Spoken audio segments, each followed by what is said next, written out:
Hey there, and a welcome to The Explainer. Today, we're embarking on a pretty fascinating journey of self-discovery. We're going to look right into those glowing rectangles we hold in our hands literally every single day. We're unpacking the hidden psychology behind our screen habits and exploring those invisible but honestly incredibly powerful bonds we form with people we've never actually met. So get ready, because the way you look at your favorite shows and feeds, it's about to change completely. Okay, let's dive into this. Have you ever found yourself fiercely defending a sports team? Like the Mumbai Indians or Chennai Super Kings, as if you were literally on the roster yourself? Or maybe you caught yourself genuinely worrying about what a TV star is doing off screen, kind of wondering if they're happy.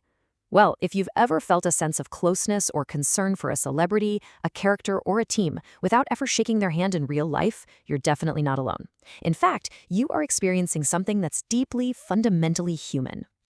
And to understand why this matters right now, we just have to look at our modern environment. The average person in India spends roughly 5 hours a day consuming media and browsing the internet. 5 hours. I mean, that is a massive chunk of our waking lives spent in the virtual world. Because we inhabit this digital space so frequently, it's absolutely crucial for us to understand the very real psychological relationships we're building within it. To give you an idea of how deep this goes, just listen to this incredibly earnest post from a Harry Potter fan forum. The user writes, "I love Molly. The more I start to think about and analyze the depth of her mothering for her own children and Harry, the more overwhelmed with emotion I become." And on that exact same site, another fan was vehemently defending the character Snape, literally vouching for him like a lifelong friend in court. It's so easy to dismiss this as just fandom, right? But for these people, the emotions are completely real. For these fans, the characters have basically stepped right off the page. Well, it turns out there's actually a recognized academic term for this universal experience. It was first described by psychologists Horton and Wohl way back in 1956, and it's called a parasocial relationship, or PSR for short. It's defined as a psychological relationship experienced by an audience in their mediated encounters with performers in mass media. So this isn't just you being, overly invested. It's a documented psychological phenomenon where we develop real bonds with real or imaginary people through a screen. And this brilliantly illustrates how it actually functions. It's like a continuous transaction loop. On one side, you have us, the media users. And on the other, you have the icons, the stars, the actors, or those fictional characters we follow. The relationship is continuously transacted through media platforms. It's this cycle of exposure that builds a really profound sense of intimacy and predictability over time. It beautifully mirrors the exact mechanics of real-life socialization. But I want to be really clear here. Experiencing a PSR is completely normal.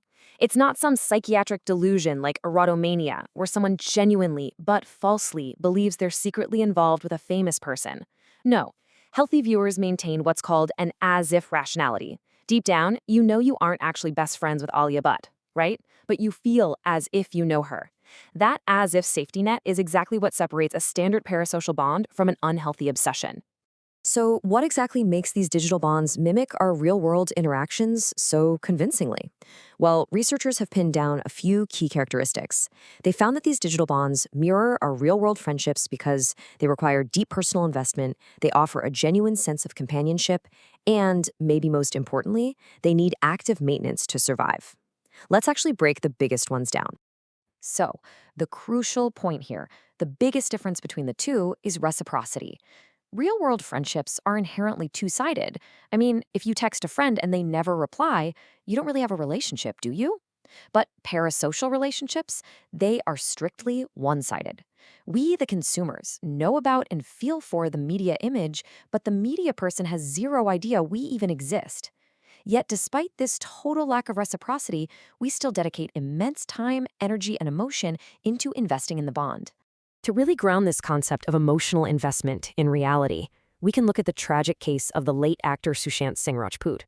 Following his passing, some of his avid fans reported experiencing immense, devastating grief. Some even cited an inability to cope with his loss as a reason for tragically taking their own lives. It's sobering, but it really highlights that while the relationship might be one-sided on paper, the emotional weight and the grief experienced by the fan are profoundly and painfully real. On a slightly lighter note, let's talk about choice. Think about those involuntary coworkers you're sort of forced to sit next to at the office every day. You don't always get to choose them, right? Well, unlike those forced real-world relationships, PSRs are completely voluntary. You actively choose to binge watch a specific Netflix series. You choose to invest in a character. And importantly, if you stop liking them, you can just turn off the TV and walk away. There's no awkward real-world social fallout. But just as real friends need, text messages, phone calls, or coffee dates to maintain their bonds, parasocial relationships require maintenance too. You don't stay close to a media figure by doing absolutely nothing. Viewers maintain these relationships through continuous viewing, by following the persona across multiple social media platforms, or even shelling out money to attend concerts and fan events. Basically, the relationship requires feeding. So why on earth do our brains do this in the first place? Well, researchers Reeves and Noss proposed a fascinating evolutionary perspective called the media equation. Basically, our brains are fundamentally wired to respond socially to human characteristics. So when we see a human face looking at us and speaking, even if we logically know it's just glowing pixels on a screen, our biological instincts just kick in. Our brains are essentially tricked into reacting socially, which elicits this natural, altruistic human instinct to form an attachment.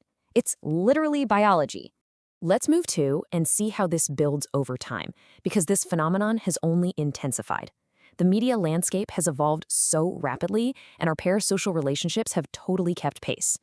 Back when Horton and Wohl were studying 1950s TV and newsreaders, it was one thing. But today, the intensity and scale of these bonds have just exploded.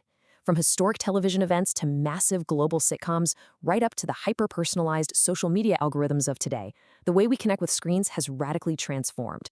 For an absolutely incredible historical anecdote on this, look back to India in 1987 with Doordarshan's broadcast of the epic Ramayana. The parasocial bonds formed with the actors Arun Govil and Deepika Chiklia were so staggeringly intense that viewers would literally bathe and garland their television sets before the show even aired. I mean, they treated the broadcast like a literal temple darshan, a visual communion with the divine, brought directly into their living rooms. Just wow. Jumping ahead a bit to the 1990s, the sitcom era brought a completely different flavor of parasocial intimacy. Shows like NBC's Friends invited viewers into a relatable, cozy living room week after week. The consistency and the perceived closeness of these characters created massive parasocial bonds. In fact, these bonds are so potent that they continue to heavily impact and draw in younger, newer audiences even today, literally decades after the show stopped filming. Then, the internet came along and changed the whole shebang. In the early 2010s, we saw the fascinating rise of mukbang, or Korean eating shows. As single-member households skyrocketed, influencers started broadcasting themselves cooking and eating while just chatting with viewers. This allowed individuals to share a virtual meal, completely mimicking traditional communal dining and fulfilling a really deep human need for companionship through a screen. Now, what's really interesting about this slide is how the digital age has fundamentally shifted these dynamics. In the traditional TV era, PSRs were strictly a one-way street. But today, thanks to social media algorithms, live vlogs, and the simple fact that a celebrity can directly reply to a fan's tweet, these relationships have become seemingly interactive. Viewers get an incredibly intimate view into a persona's life, making the parasocial relationship feel so much closer to a two-way interaction than ever before. It's also vital to realize that this isn't just an adult phenomenon. We are literally growing up with screens. Research shows that children form deep emotional and parasocial bonds with characters long before they even step foot into a preschool. Characters like SpongeBob or Peppa Pig become deeply internalized.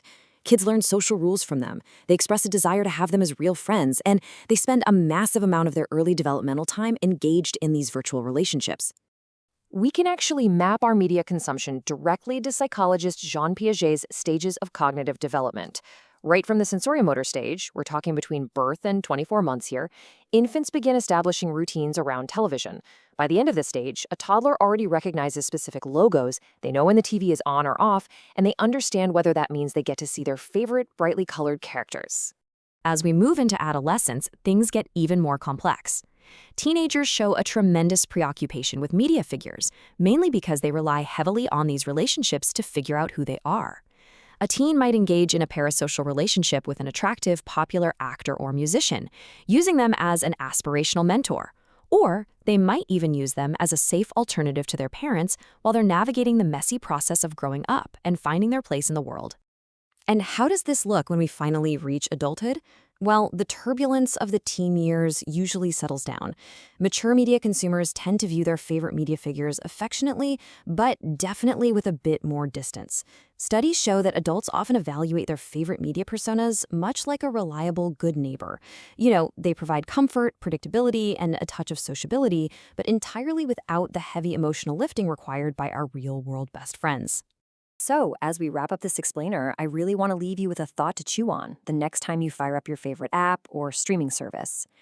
Think back to your earliest memories. Which media character first shaped your childhood identity?